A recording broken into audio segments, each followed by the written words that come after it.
Hermanos, les invito a abrir la palabra del Señor en el Evangelio según Juan, en el capítulo 13. Evangelio según Juan, capítulo 13.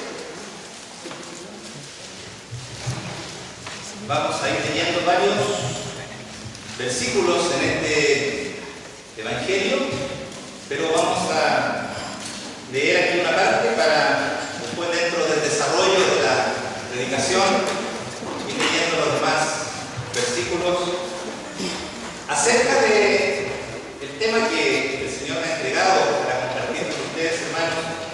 Es acerca del discípulo amado. Nuestros hermanos del Ministerio de Adoración y Alabanza han bien cantado himnos que hablan, o coritos que hablan acerca del amor del Señor. Y vamos a ver acerca del amor del Señor hacia nosotros. El amor que sentía este discípulo amado en su corazón. El amor que viene de parte del Señor hacia nosotros. No del amor que nosotros le profesamos al Señor. Porque el amor perfecto viene de parte de Él. Vamos a leer en capítulo 13 de Juan y el versículo 21. Nos ponemos en pie, por favor, para leer el pasaje más breve, pero conveniente hacerlo en pie. Dice: habiendo dicho Jesús esto, se conmovió en espíritu y declaró y dijo: de cierto os digo que uno de vosotros me va a entregar. Entonces los discípulos se miraban unos a otros, dudando de quién hablaba. Y uno de sus discípulos, al cual Jesús amaba, estaba recostado al lado de Jesús. A este pues hizo señas Simón Pedro para que preguntase quién era aquel de quien hablaba. Él entonces, recostado cerca del pecho de Jesús, le dijo: Señor, ¿quién es? Respondió Jesús: a quien yo diera el pan mojado, aquel es. Y mojando el pan, lo dio a Judas Iscariote, hijo de Simón. Aquí, la lectura de la palabra del Señor. En pie nada más les voy a pedir para que podamos orar, para que el Señor bendiga su palabra en nuestros corazones en esta tarde. Bendito Dios, te damos las gracias porque nuevamente, Padre, estamos en este lugar con el propósito de aprender tu palabra. Que tu palabra hable a nuestros corazones en esta tarde. Que seamos edificados por ella. Que podamos crecer en amor los unos con los otros. Y en estos momentos de meditación en tu palabra, poder disfrutar, Padre, acerca del amor de nuestro Señor Jesucristo para con nosotros. Queremos, Padre, que tu dirección, que la dirección de tu Santo Espíritu nos guíe en esta tarde, para que tú apliques las palabras en cada corazón. Queremos quedar en tu dependencia y en tu presencia, en el nombre del Señor Jesucristo. Amén. Amén. Tomen asiento, por favor.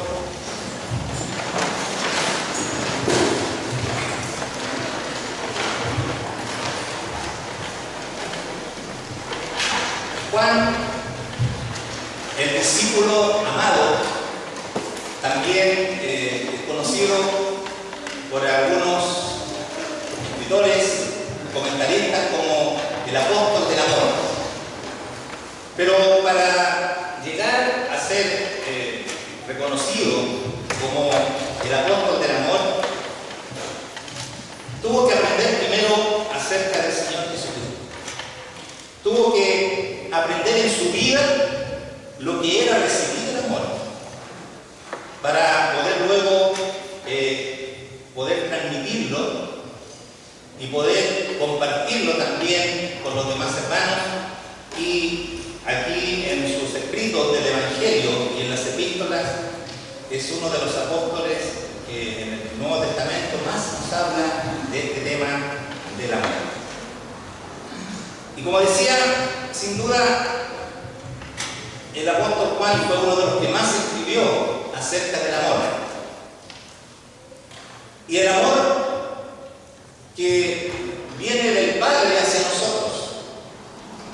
El amor que viene acerca de nuestra condición de pecadores, manifestado en aquel versículo tan precioso que el mismo apóstol escribió, inspirado por el Espíritu Santo. Porque de tal manera amó Dios al mundo, que ha dado a su Hijo unigénito, para que todo aquel que en Él cree no se pierda, mas tenga vida eterna. El amor que viene de parte de Dios a nosotros. Y decía que este tema del amor, que en los escritos del apóstol Juan encontramos mucho acerca del amor. Es un tema que fluye realmente a través de sus escritos. Y es una cualidad que él tuvo que aprender del Señor. No fue algo que brotara espontáneamente de él.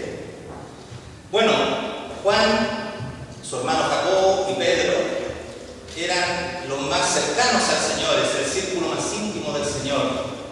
Los apóstoles que tuvieron el privilegio de presenciar la transfiguración del Señor allí en el monte, cuando el Señor fue glorificado y se manifestó de esa manera, ellos lo pudieron ver. También en una oportunidad allí en Capernaum, en casa de Jairo, cuando su hija estaba muerta, él pidió que le acompañaran estos tres, Pedro, Jacobo y Juan. También allí en el huerto de Getsemaní, momento antes que el Señor fuese entregado para ser llevado a la cruz, allí también dice que apartó a aquellos tres, a Pedro, Jacobo y Juan, y el Señor se apartó de ellos como a distancia de un tiro de piedra, y allí oró intensamente a su Padre: Padre, que se haga tu voluntad y no la mía. Si he de beber esta copa, que se haga como tú quieres y no como yo. De manera que Juan siempre fue cercano al Señor. Pero Juan tuvo que aprender, porque al comienzo del ministerio del Señor aquí en la tierra, Juan era un hombre impetuoso. Juan era un hombre ambicioso también, intolerante. Un hombre sectario, podríamos decir también. Porque encontramos, por lo menos en 3 ocasiones, cuando se describe esto en su vida.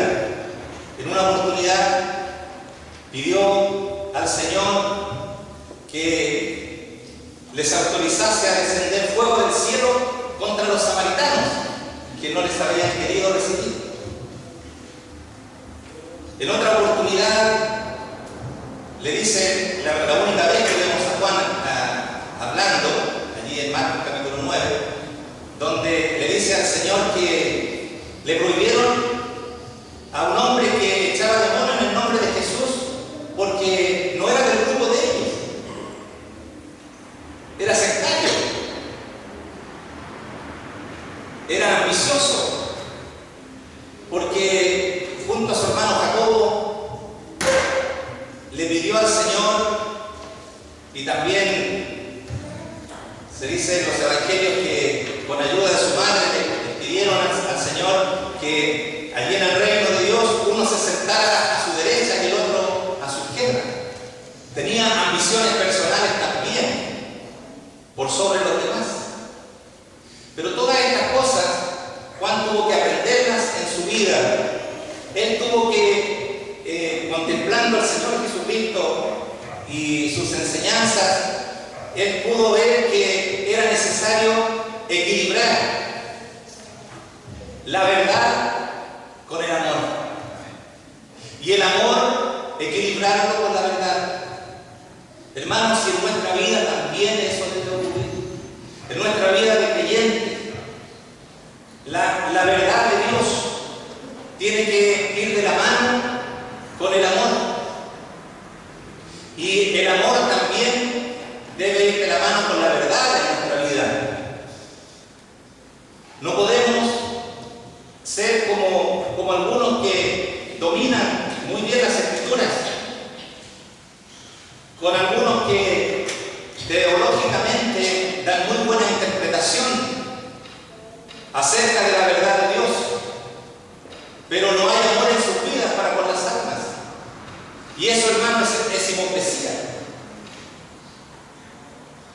tampoco podemos hablar solamente del amor y descuidar la verdad,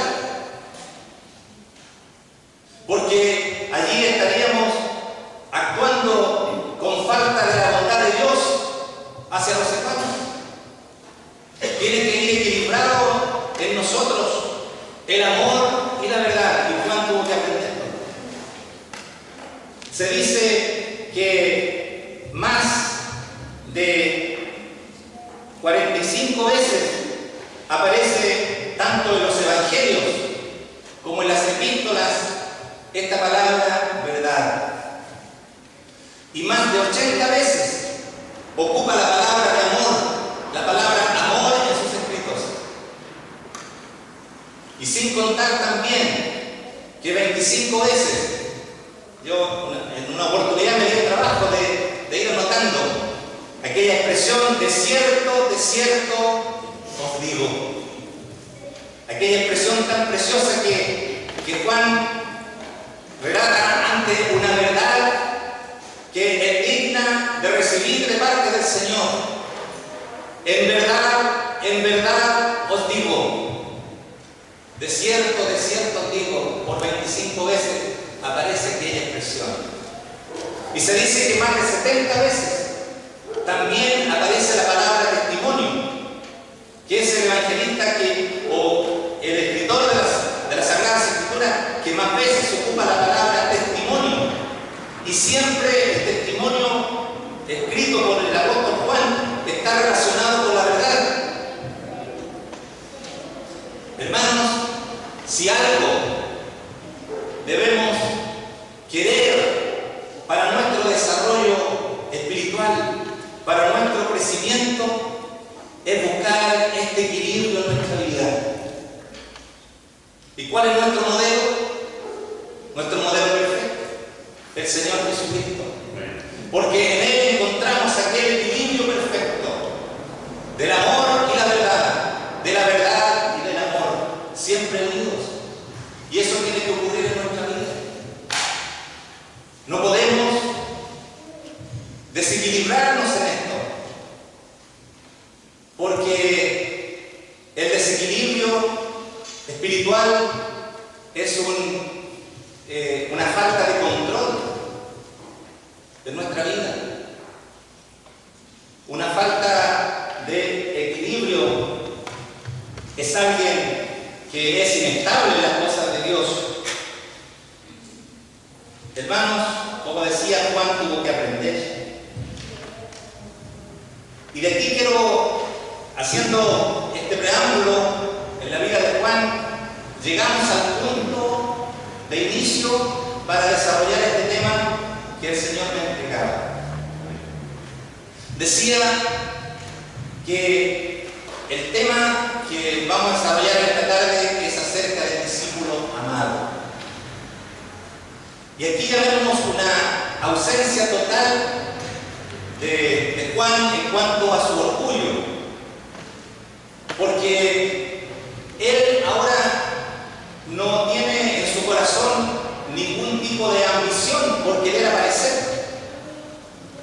sino que él en forma sencilla, humilde y tal vez en forma secreta esconde su nombre, no quiere aparecer. Pero como si le había pedido al Señor que estuviera a su derecha o a su izquierda, con su hermano. Ahora vemos que él se hace llamar el discípulo amado, porque comprendió a través de las palabras del Señor que el amor puro venía de parte de su Señor, y él lo quiere recibir en su corazón. Y vamos a ver cómo aquí ahora, recostado en el pecho del Señor, en el lugar de los afectos, por así decirlo, cerca de su corazón, está disfrutando de una comunión con el Señor. En las 5 veces que aparece esta expresión, el discípulo amado o el discípulo a quien amó Jesús, la vamos a desarrollar en esta tarde. En el Antiguo Testamento hay otro hombre que aparece con esta expresión como muy amado.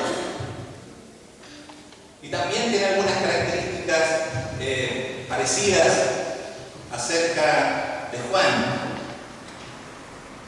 Daniel, por 3 veces se le dice allí en el Antiguo Testamento, varón muy amado también, Daniel.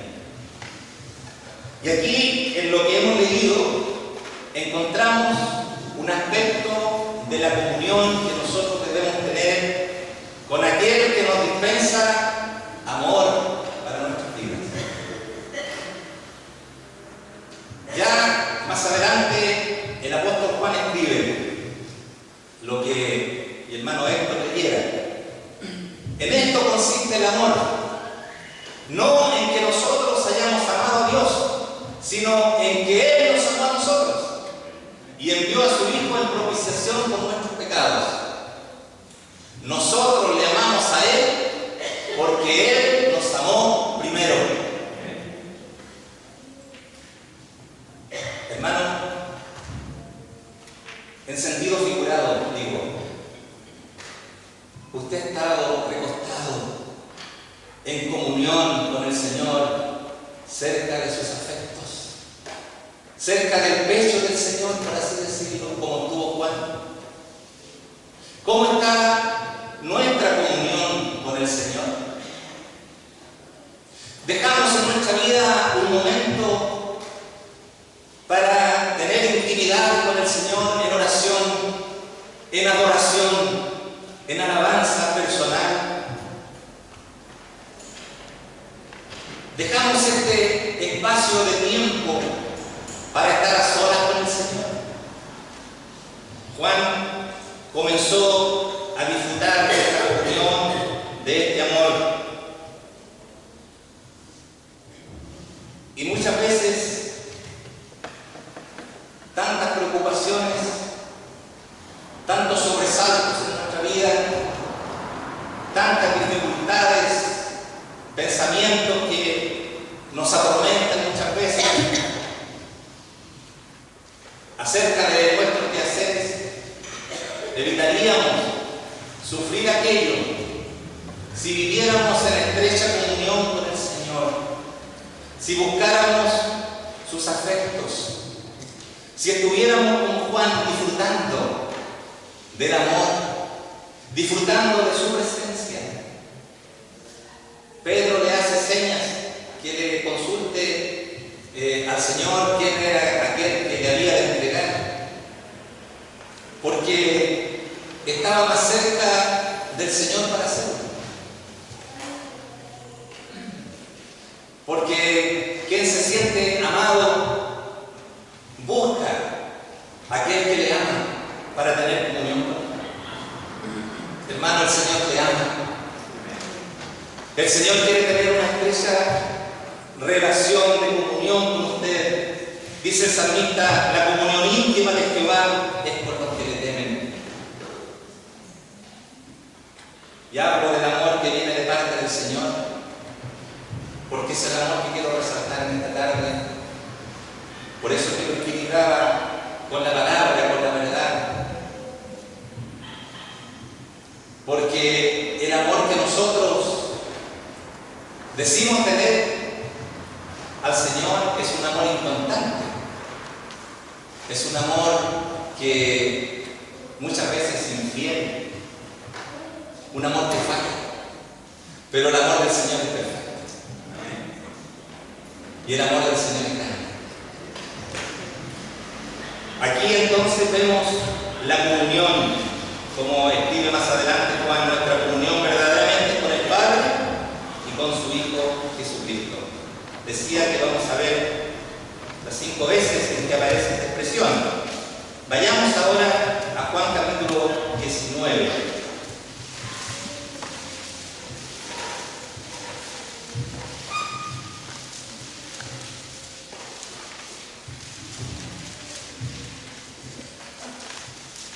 Vamos a leer desde el versículo 25 en adelante. El Señor está allí crucificado, está en el madero de la cruz, y dice el verso 25, estaban junto a la cruz de Jesús su madre y la hermana de su madre, María, mujer de Cleofas, y María Magdalena.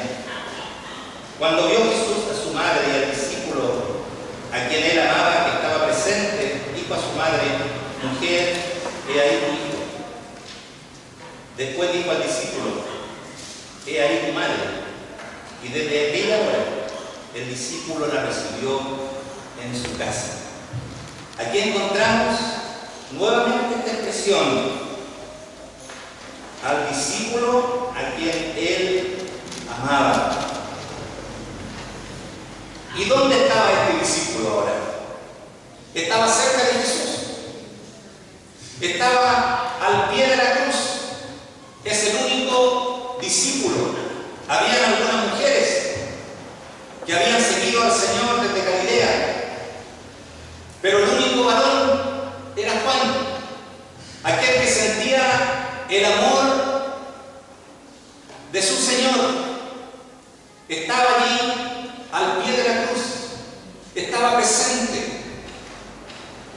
Hermanos, y el Señor Jesucristo le encomienda una misión al discípulo que está presente, al discípulo que está junto a la cruz,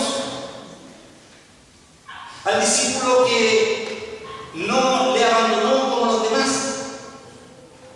Porque cuando el Señor fue tomado allí en el huerto, dice que todos los discípulos le dejaron, huyeron. ¿Y Juan le siguió? Juan estuvo cerca de él. Ahora valientemente le vemos que está allí al pie de la cruz. No le encargó a Pedro, no le encargó a Tomás, a Jacobo, etc. esta misión de cuidar a su madre, sino a aquel que estaba cerca de la cruz. Y especialmente en este ministerio de los jóvenes, a quien corresponde hoy día esta reunión, sé que ellos tienen muchas expectativas de servicio en la obra del Señor. Sé que tienen mucha expectativa de querer hacer algo en la obra del Señor. Pero, hermano joven, hermana joven, el Señor va a ocupar a aquellos que estén cerca de su cruz. El Señor va a ocupar a aquellos que estén presentes, que estén cerca de Él, que tengan comunión con Él, que sean valientes, como Juan. Porque en aquellos momentos todo era contrario para el Señor. Allí vemos que detrás de quienes le habían crucificado estaba también el poder de Satanás actuando. Pero Juan estaba allí, presente, y recibió esta noble misión de cuidar a la madre de Jesús. Y en sentido figurado, hermanos, la cruz representa el Evangelio, como también representa los sufrimientos. Representa el Evangelio de Cristo, como el apóstol Pablo habla acerca de la cruz en sus cartas. Porque allí está la redención para nuestras almas. Allí está la expiación, la propiciación, la justificación, está el perdón. Cualquier misión, cualquier labor que el hermano o la hermana quiera realizar, tiene un punto de partida. Y ese punto de partida es la cruz. Ese punto de partida es estar cerca del Señor. No le van a encomendar una misión el Señor a usted, hermano o hermana, si está alejado del Señor o alejado del Señor. Tiene que estar cerca. Y es un desafío para los jóvenes que quieran trabajar en su obra. Allí está Juan, está presente, junto a la cruz. ¿Por qué estaba presente? Porque él sentía el amor del Señor y no quería estar lejos del Señor. Vayamos, avancemos un capítulo más, capítulo 20. Y dice en el primer versículo, el primer día de la semana, un día como hoy, día domingo, María Magdalena fue de mañana, siendo aún oscuro, al sepulcro, y vio quitada la piedra del sepulcro. Entonces corrió y fue a Simón Pedro y al otro discípulo, aquel al que amaba Jesús. Aquí por tercera vez encontramos esta expresión, aquel al que amaba Jesús, y les dijo, se han llevado del sepulcro al Señor y no sabemos dónde han puesto. Y salieron Pedro y el otro discípulo y fueron al sepulcro. Corrían los dos juntos, pero el otro discípulo corrió más aprisa que Pedro y llegó primero al sepulcro. Y bajándose a mirar, vio los lienzos puestos allí, pero no entró. Luego llegó Simón Pedro tras él y entró en el sepulcro y vio los lienzos puestos allí y el sudario que había estado sobre la cabeza de Jesús, no puesto con los lienzos, sino enrollado en un lugar aparte. Entonces entró también el otro discípulo que había venido primero al sepulcro y vio y creyó, porque aún no habían entendido la escritura, que era necesario que él resucitase de los muertos. Y volvieron los discípulos a los suyos. El primer día de la semana, día domingo. Y lo maravilloso es que este discípulo lo encontramos también presente, ubicable. Hermanos, este día es de importancia para el pueblo de Dios. Juan estaba ubicable un día domingo, el día de la resurrección del Señor. Y qué triste muchas veces es ver cuando los hermanos no están ubicables el día del Señor. Cuando los hermanos están ausentes. Dice que María Magdalena, que había ido más temprano al sepulcro, corrió para dar esta noticia y fue a Simón Pedro y al otro discípulo y corrieron ambos al sepulcro. Bueno, Juan era más joven, era uno de los apóstoles o discípulos más jóvenes que tenía el Señor en su ministerio. Obviamente corrió más rápido que Pedro, pero dice la Escritura que cuando llegó primero allí al sepulcro, bajándose a mirar, vio los lienzos puestos allí, pero no entró. Qué prudencia mostró, qué reverencia mostró Juan. Porque enseguida vemos a Pedro que con su tradicional ímpetu entró corriendo, pasó así por decirlo por el lado de Juan y entró. Pero Juan se detuvo y entendió. Fue el primero en comprender. Fue el primero en ver la evidencia de la resurrección. ¿Por qué, hermanos? Porque estaba ubicable. Hermanos, cuántas bendiciones nos perdemos muchas veces por no estar en las reuniones el día domingo. Juan estaba ahí, ubicable. Fueron con la noticia de la resurrección del Señor y él fue el primer receptor de aquella noticia que le traía también María Magdalena a él y a Pedro. Se está haciendo mucho énfasis en nuestra iglesia acerca de la asistencia a las reuniones, y eso es muy positivo. Y también acerca de la puntualidad. Fíjense que ese mismo día,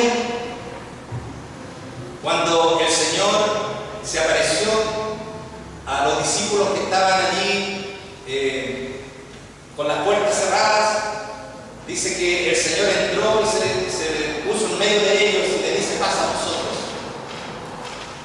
Había un discípulo ausente, Tomás. No estaba en la reunión.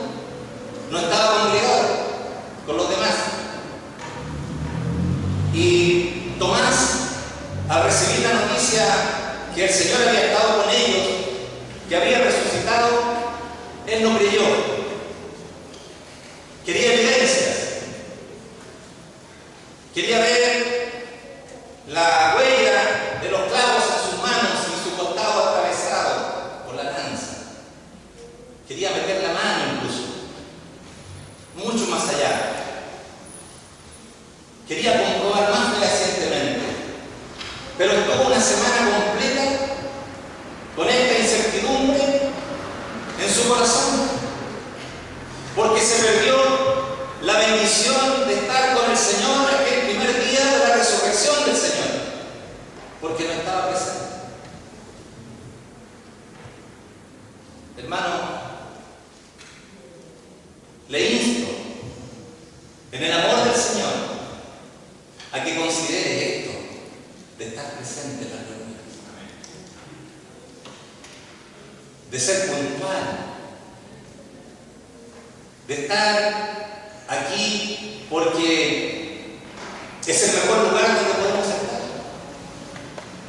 El mundo ofrece muchas atracciones para la carne, pero no para el espíritu. Y en la mañana nuestra hermana Marcela nos hacía leer allí en el Salmo 27 algo que debiéramos de apropiarnos para nosotros. Aquel Salmo 27, verso 4 dice: una cosa he demandado a Jehová, esta buscaré, que esté yo en la casa de Jehová todos los días de mi vida, para contemplar la hermosura de Jehová y para inquirir en su templo. Para contemplar la hermosura de nuestro Señor. Hermanos, qué importante es el primer día de la semana, aquel día cuando se recuerda la resurrección del Señor, estar presente. Y hay un salmo, no lo busquen, lo voy a leer. El Salmo 84 dice: cuán amables son tus moradas, oh Jehová de los ejércitos. Anhela mi alma y aún ardientemente desea los atrios de Jehová. Mi corazón y mi carne cantan al Dios vivo. Porque mejor es un día en tus atrios que 1000 fuera de ellos. Escogería antes estar a la puerta de la casa de mi Dios que habitar en las moradas de maldad. Como el que escribe este salmo, que es para los hijos de Coré, como dice, como desea su alma ardientemente estar en los atrios, estar en el templo, presente allí, valorando la presencia de Dios, valorando el amor del Señor. Y Juan tuvo este privilegio por estar ubicado en aquel día, de contemplar los lienzos allí enrollados, aparte, la evidencia de la resurrección del Señor. Veamos la cuarta expresión en Juan capítulo 21.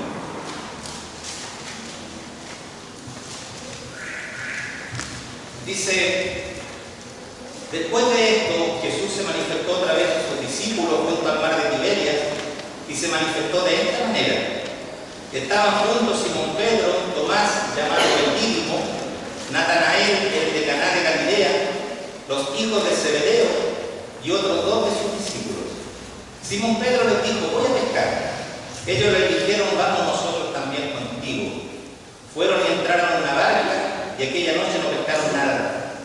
Cuando ya iba amaneciendo, se presentó Jesús en la playa, mas los discípulos no sabían que era Jesús.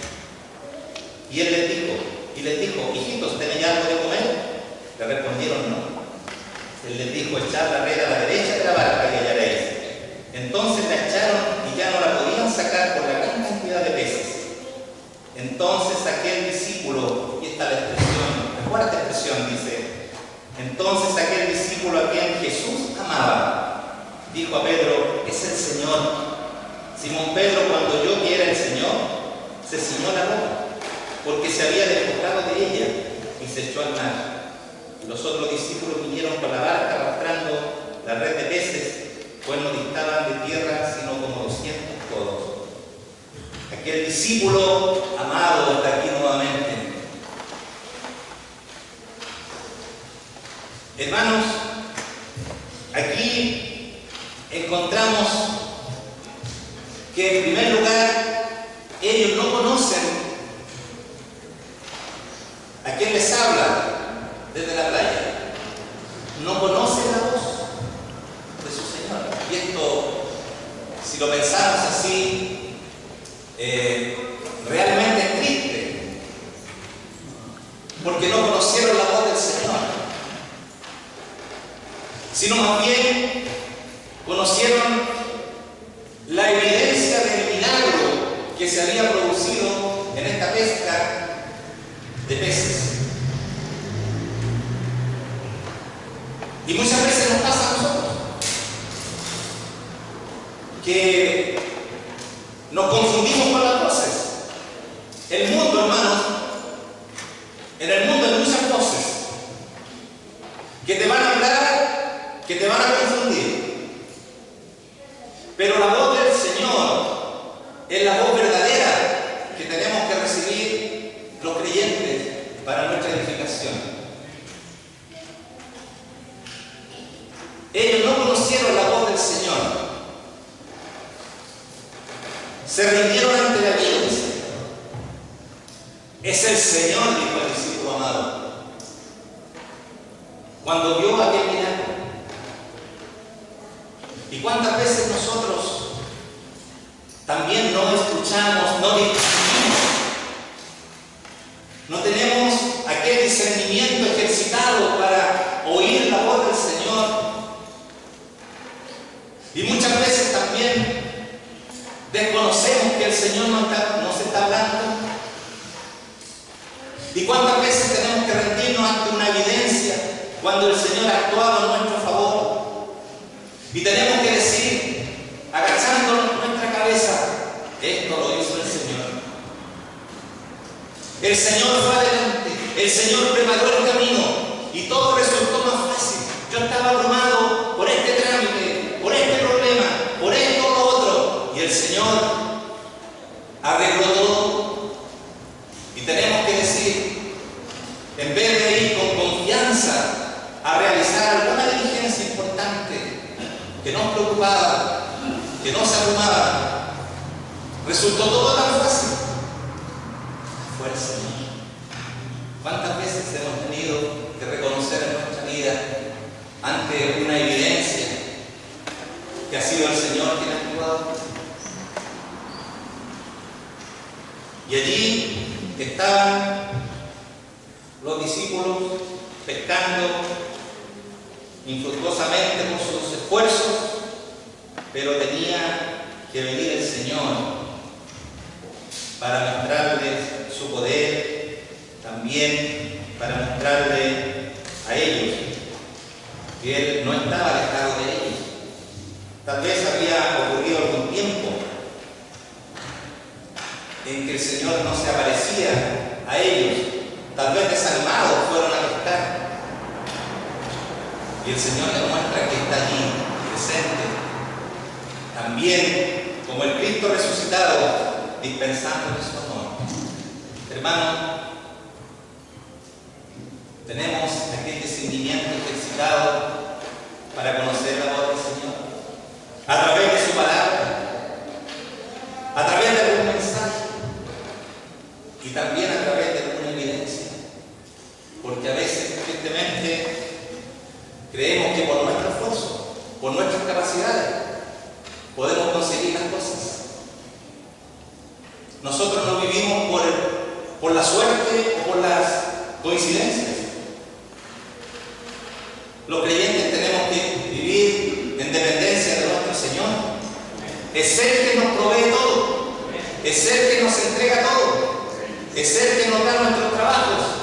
Es Él que nos ayuda en nuestros estudios a los jóvenes, que les ayuda a conseguir trabajo aquellos que han salido de la universidad. O cuando estamos afligidos, el Señor va adelante Hermanos, pero conozcamos su voz, su voluntad, a través de su palabra, a través de la búsqueda constante en oración a nuestro Señor. Mire, aquí hay algo muy importante que hace Pedro. Dice que Simón Pedro, cuando oyó que era el Señor, se ciñó la ropa, porque se había despojado de ella y se echó al mar.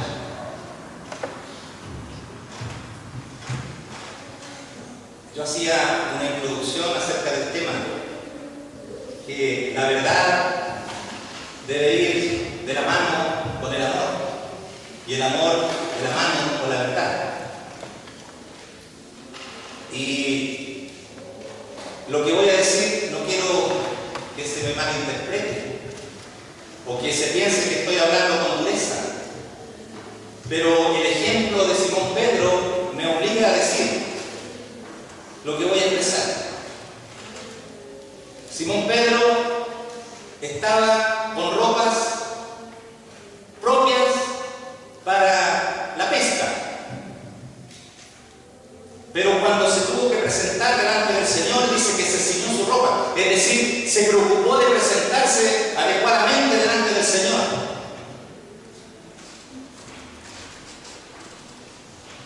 Hermanos, hay ropa para ir a la playa, hay ropa para ir al estadio, hay ropa para ir a la piscina, para salir a trotar, pero debe haber una ropa adecuada para venir a la iglesia.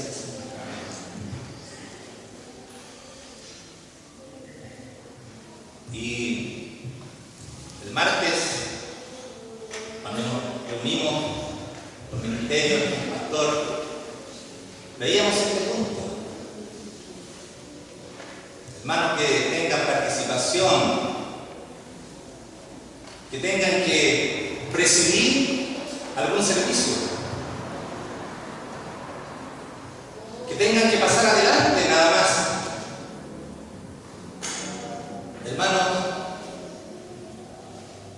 no podemos venir con pantalones cortos. Perdónenme. Tal vez me crea alguna antipatía por esto, pero la casa del Señor merece respeto. El Señor merece respeto. Y los hermanos merecen consideración también. Pedro se ciñó la ropa y se presentó delante del Señor. Podría haber dicho que tal estaba pecando, pero era su Señor. Y allí se presentó. Veamos finalmente la última expresión. Dice el verso 20 del capítulo 21: volviéndose Pedro, vio que le seguía el discípulo a quien amaba a Jesús, el mismo que en la cena se había recostado al lado de él y le había dicho: Señor, ¿quién es el que te ha de entregar? Cuando Pedro le vio, dijo a Jesús: Señor, ¿y quién es este? Y Jesús le dijo: si quiero que él quede hasta que yo venga, ¿qué aquí? Sígueme tú. Este discípulo que vez tras vez le vemos actuando en función del amor que recibe de parte del Señor, ahora, sintiendo aquel amor que venía de parte de su Señor, le sigue. Le sigue. Y aquí encontramos que Pedro se da vuelta y ve al discípulo, como dice, a quien amaba Jesús.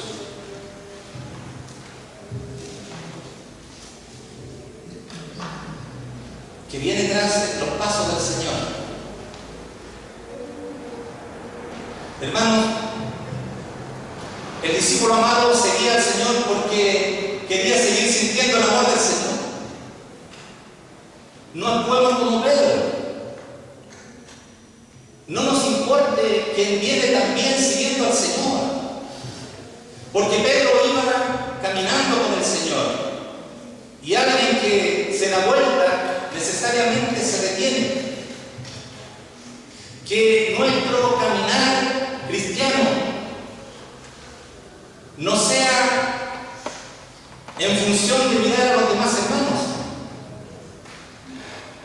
Que nuestro caminar cristiano sea en función de mirar a Jesús.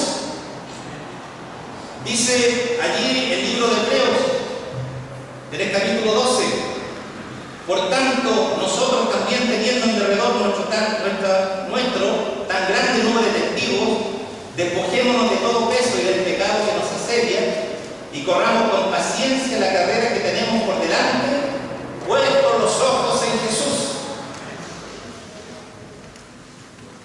Que esta carrera, como dice aquí el escritor de Hebreos, sea con un objetivo, con una mira, los ojos en Jesús, el autor y consumador de la fe. Juan le seguía porque sentía que el amor de su Señor. Dice una expresión tan preciosa y en Gálatas capítulo 2, verso 20, acerca del Hijo de Dios, el cual me amó y se entregó a sí mismo por mí. No miremos, hermanos,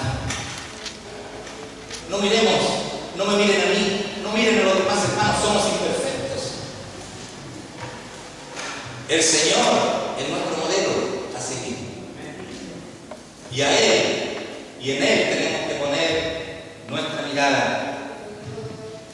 Haciendo un nuevo recorrido muy rápido, primero encontramos a Juan recostado en comunión en el pecho del Señor, sintiendo el amor del Señor.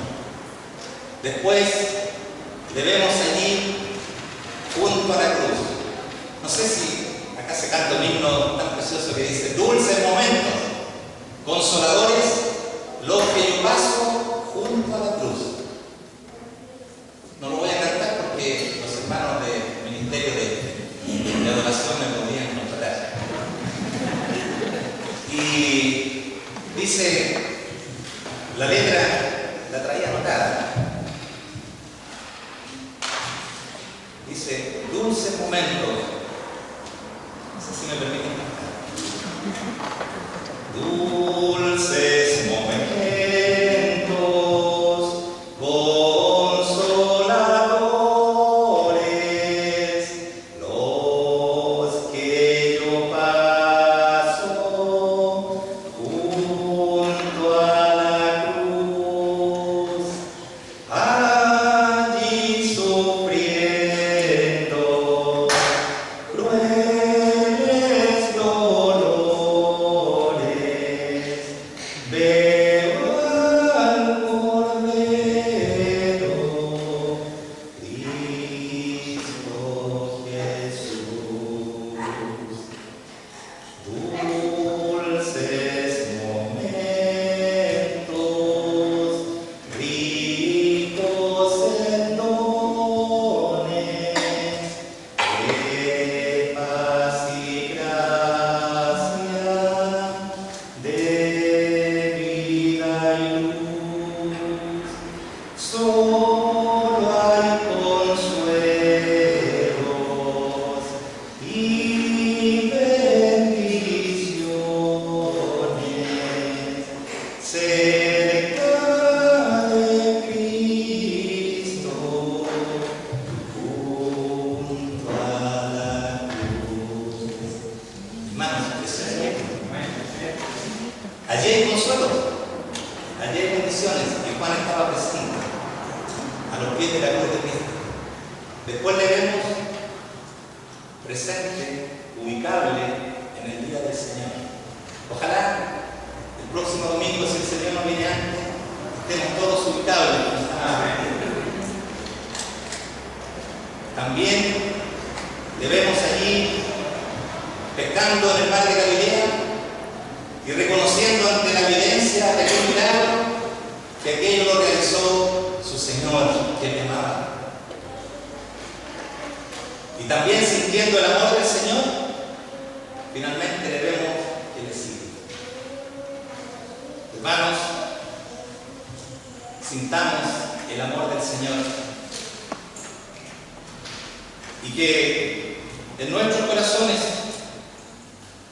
podamos decir aquella expresión que el mismo apóstol escribiera allí en Apocalipsis. Quedémonos con esto: al que nos amó y nos lavó de nuestros pecados con su sangre y nos hizo reyes y sacerdotes para Dios su Padre, a Él sea gloria e imperio por los siglos de los siglos. Amén. Amén. Que el Señor bendiga su palabra. Amén.